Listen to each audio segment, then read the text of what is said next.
നമസ്കാരം, മലയാളത്തിലേക്ക് സ്വാഗതം. ഇന്നത്തെ കാലത്ത് സമ്പാദ്യത്തെക്കാൾ ഉപരിയായി പണം വളർത്തുന്നതിനാണ് നിക്ഷേപകർ മുൻഗണന നൽകുന്നത്. സാധാരണക്കാരായ നിക്ഷേപകർ പലപ്പോഴും ബാങ്ക് സ്ഥിര നിക്ഷേപങ്ങളെയാണ് ആശ്രയിക്കാറുള്ളത്. എന്നാൽ പണപ്പെരുപ്പവും കുറഞ്ഞുവരുന്ന പലിശ നിരക്കും കാരണം ബാങ്ക് എഫ്ഡികളിൽ നിന്നുള്ള യഥാർത്ഥ ലാഭം കുറഞ്ഞു വരികയാണ്. ഇവിടെയാണ് നോൺ കൺവേർട്ടബിൾ ഡിബഞ്ചറുകൾ അഥവാ NCD പ്രസക്തമാകുന്നത്. ഓഹരി വിപണിയിലെ കടുത്ത റിസ്ക് എടുക്കാൻ താല്പര്യമില്ലാത്തവർക്കും എന്നാൽ ബാങ്ക് പലിശയേക്കാൾ അല്പം കൂടുതൽ ലാഭം ആഗ്രഹിക്കുന്നവർക്കും തിരഞ്ഞെടുക്കാവുന്ന മികച്ചൊരു നിക്ഷേപ മാർഗമാണിത്. എന്താണ് NCD? ഒരു കമ്പനി തങ്ങളുടെ ബിസിനസ് ആവശ്യങ്ങൾക്കായി, ഉദാഹരണത്തിന് പുതിയ പ്രൊജക്റ്റുകൾ തുടങ്ങാൻ, കടങ്ങൾ വീട്ടാൻ അല്ലെങ്കിൽ വിപുലീകരണത്തിനൊക്കെയായി പൊതുജനങ്ങളിൽ നിന്നും നിക്ഷേപകരിൽ നിന്നും കടമെടുക്കുന്ന രീതിയാണിത്. ഈ കടത്തിന് പകരമായി കമ്പനി നൽകുന്ന ഉറപ്പാണ് കടപ്പത്രം അഥവാ ഡിബഞ്ചർ. സാധാരണ ഡിബഞ്ചറുകൾ നിശ്ചിത കാലയളവിന് ശേഷം കമ്പനിയുടെ ഓഹരികളായി മാറ്റാൻ സാധിക്കും. എന്നാൽ നോൺ കൺവേർട്ടബിൾ ഡിബഞ്ചറുകൾ ഓഹരികളായി മാറ്റാൻ കഴിയില്ല. പകരം കാലാവധി പൂർത്തിയാകുമ്പോൾ നിക്ഷേപിച്ച തുകയും വാഗ്ദാനം ചെയ്ത പലിശയും കമ്പനി നിക്ഷേപകന് തിരികെ നൽകും. ഇവിടെ നിങ്ങൾ കമ്പനിയുടെ ഉടമയല്ല, മറിച്ച് കമ്പനിക്ക് പണം നൽകുന്ന ഒരു കടക്കാരൻ മാത്രമാണ്. സുരക്ഷിതത്വത്തിന്റെ അടിസ്ഥാനത്തിൽ NCDകളെ രണ്ടായി തിരിക്കാം. ഒന്ന്, സെക്യൂർഡ് NCD. ഇവ കമ്പനിയുടെ ആസ്തികളുടെ ഉറപ്പിന്മേലാണ് പുറത്തിറക്കുന്നത്. എന്തെങ്കിലും കാരണവശാൽ കമ്പനി തകരുകയോ പൂട്ടുകയോ ചെയ്താൽ കമ്പനിയുടെ ആസ്തികൾ വിറ്റ് നിക്ഷേപകരുടെ പണം തിരികെ നൽകാൻ നിയമപരമായി മുൻഗണന ലഭിക്കും. അതുകൊണ്ട് തന്നെ ഇവ അതീവ സുരക്ഷിതമാണ്. രണ്ട്, അൺസെക്യൂർഡ് NCD.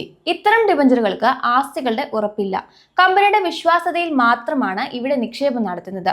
റിസ്ക് കൂടുതലായതുകൊണ്ട് തന്നെ സെക്യൂർഡ് ബോണ്ടുകളെക്കാൾ ഉയർന്ന പലിശ നിരക്ക് ഇവർ വാഗ്ദാനം ചെയ്യാറുണ്ട്. എങ്കിലും സാധാരണ നിക്ഷേപകർക്ക് സെക്യൂർഡ് NCDകളാണ് ഉചിതം. NCDകളിൽ പ്രധാനമായും രണ്ട് രീതിയിൽ നിക്ഷേപം നടത്താം. പ്രൈമറി മാർക്കറ്റ് വഴിയാണ് ആദ്യത്തെ രീതി. ഒരു കമ്പനി ആദ്യമായി NCD പുറത്തിറക്കുമ്പോൾ നേരിട്ട് അപേക്ഷിക്കുന്ന രീതിയാണിത്. IPO അപേക്ഷിക്കുന്നത് പോലെ തന്നെ നിങ്ങളുടെ ഡിമാറ്റ് അക്കൗണ്ട് വഴിയോ ബാങ്കിലെ ആസ്ബാസ് സൗകര്യം വഴിയോ ഇതിന് അപേക്ഷിക്കാം. സാധാരണയായി 10,000 രൂപയാണ് മിനിമം നിക്ഷേപം. സെക്കൻഡറി മാർക്കറ്റ് വഴി തന്നെയാണ് അടുത്തത്. ലിസ്റ്റ് ചെയ്ത് കഴിഞ്ഞ NCDകൾ ഷെയറുകൾ വാങ്ങുന്നത് പോലെ തന്നെ സ്റ്റോക്ക് എക്സ്ചേഞ്ചുകളിൽ നിന്ന് വാങ്ങാൻ സാധിക്കും.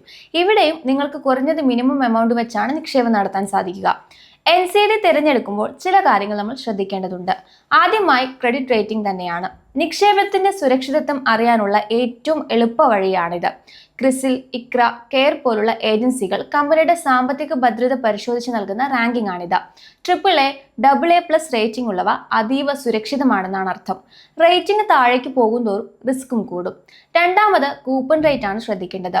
ബോണ്ടിന്മേൽ ലഭിക്കുന്ന വാർഷിക പലിശ നിരക്കാണിത്. പലിശ മാസത്തിലോ 6 മാസത്തിലോ വർഷത്തിലോ അല്ലെങ്കിൽ കാലാവധി കഴിയുമ്പോഴോ വാങ്ങാനുള്ള ഓപ്ഷനുകൾ കമ്പനികൾ നൽകുന്നുണ്ട്. മൂന്നാമത്തേത് ലിക്വിഡിറ്റിയാണ്. കാലാവധിക്ക് മുൻപ് പണം ആവശ്യമായി വന്നാൽ വിൽക്കാൻ സാധിക്കുമോ എന്നതാണിത്.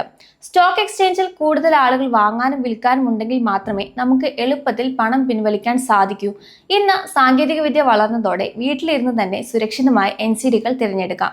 അതിനുള്ള ചില പ്ലാറ്റ്ഫോമുകൾ കൂടി പരിചയപ്പെടാം. ഗോൾഡൻ പൈ ആണ് ആദ്യത്തേത്. ഇന്ത്യയിലെ ബോണ്ടുകൾക്കും NCDകൾക്കുമായി മാത്രമുള്ള ഏറ്റവും വലിയ ഇൻവെസ്റ്റ്മെന്റ് പ്ലാറ്റ്ഫോമാണിത്. ഇതിൽ വിവിധ കമ്പനികളുടെ റേറ്റിംഗും ആദായവും താരതമ്യം ചെയ്യാൻ വേണ്ടി സാധിക്കും. വിൻഡ് വെൽത്ത് മറ്റൊരു ഉദാഹരണമാണ്. സുരക്ഷിതമായ കോർപ്പറേറ്റ് ബോണ്ടുകൾ ചെറുകിട നിക്ഷേപകർക്ക് ലഭ്യമാക്കുന്നതിൽ ഇവർ മുന്നിലാണ്. സാധാരണ 10,000 രൂപ മുതലാണ് ഇവിടെ നിക്ഷേപം തുടങ്ങുന്നത്. ട്രേഡിംഗ് ആപ്പുകൾ തന്നെയാണ് അടുത്തത്. നിങ്ങളുടെ കയ്യിലുള്ള സെറോദ, ഗ്രോ, അപ്സ്റ്റോക്സ് തുടങ്ങിയ ആപ്പുകൾ വഴിയും സെക്കൻഡറി മാർക്കറ്റിൽ ലിസ്റ്റ് ചെയ്ത NCDകൾ വാങ്ങാൻ സാധിക്കും. NCDയിൽ നിന്ന് ലഭിക്കുന്ന ലാഭത്തിന്മേൽ നികുതി നൽകേണ്ടതുണ്ട്. നിക്ഷേപം നടത്തി 1 വർഷത്തിന് മുൻപ് വിൽക്കുകയാണെങ്കിൽ ഷോർട്ട് ടേം ക്യാപിറ്റൽ ഗെയിൻ, അത് നിങ്ങളുടെ ആദായ നികുതി സ്ലാബ് അനുസരിച്ച് ടാക്സ് ചെയ്യപ്പെടും.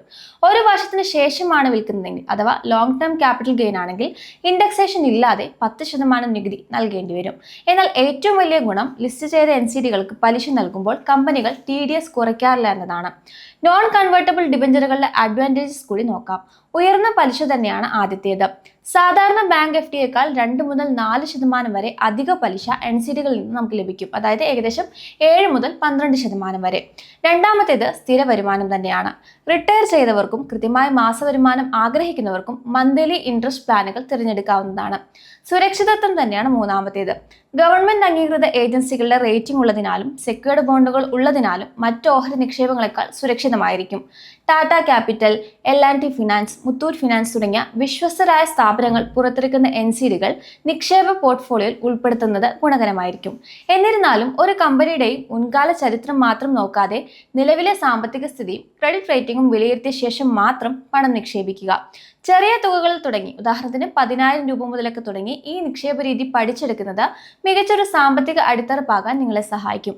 മാത്രമല്ല, നിക്ഷേപിക്കുന്നതിന് മുൻപ് ഒരു സാമ്പത്തിക ഉപദേഷ്ടാവിന്റെ സഹായം തേടുന്നത് നന്നായിരിക്കും.